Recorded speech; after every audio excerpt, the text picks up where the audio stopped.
So my topic to look at was slavery and enslavement in the name of progress, which is obviously completely directed at Sonmi. So the first thing I did was think of, your historical and modern definitions of slavery. So my interpretation of that would be your historical being literally owned by a person. You can go into African slavery and generations through that, versus modern being, your minimum wage, like people being, influenced and controlled by the company they work for due to their inability to get a better paying job or anything like that.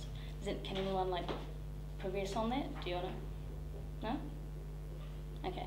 So I found quotes in the book that I think completely directed to Sonmi and her position, where she is, the company she works for or is fabricated for, they essentially sacrifice her personality and her innate being and her emotions and her happiness in order for her to give her 12 years of service to the company.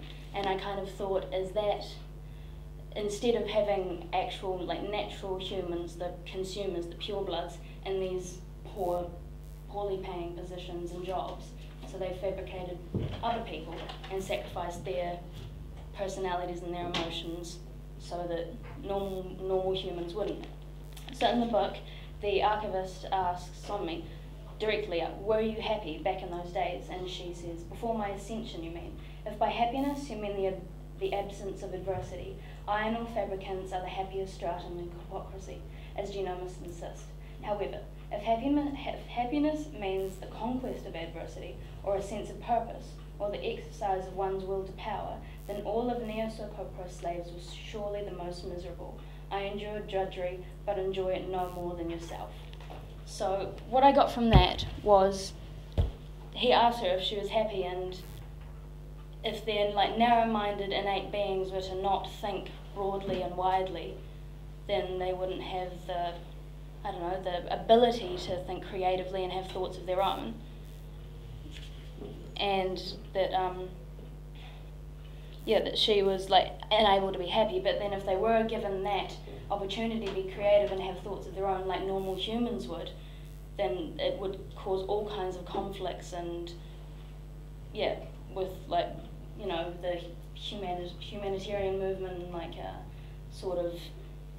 and people looking out for the morals of humanity and whatever. So what I want you guys kind of think of is the pros and cons of having these fabricated slaves working for the company versus an actual person with feelings and emotions. So of course Sonmi, she ascends faster, but with the others it's more, delayed, because they have their 12 years of service before they ascend or whatever. So does you guys want to discuss or think about pros and cons for slavery in the name of progress for 30 seconds, a minute, whatever?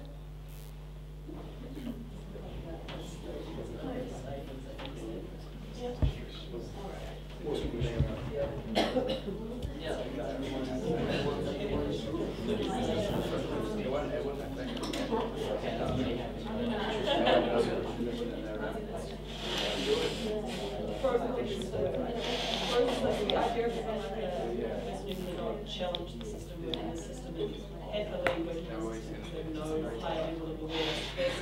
Making someone do a job. Slavery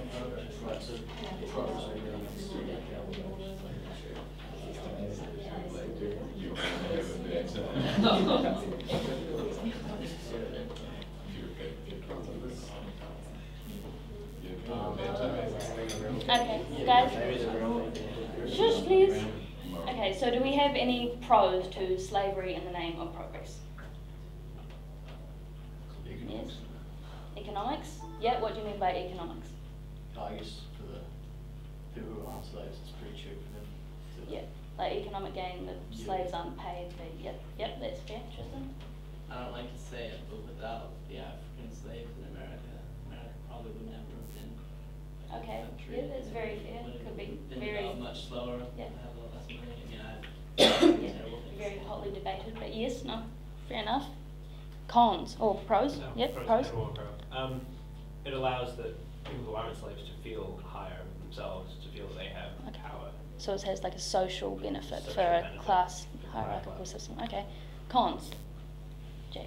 Isn't it the idea that there could be like there's like a quote something along the lines of like the kid in Africa who hasn't had the proper education may have the idea in his mind like the cure for cancer. So the idea of all these like minds that have been cremated or been genomed haven't had the opportunity to be ascended, and therefore all these totally potentially unique and creative thoughts are being lost. That's a very good point. I like that. Anyone else for cons or the pros? No? Okay. I'm going to leave it there.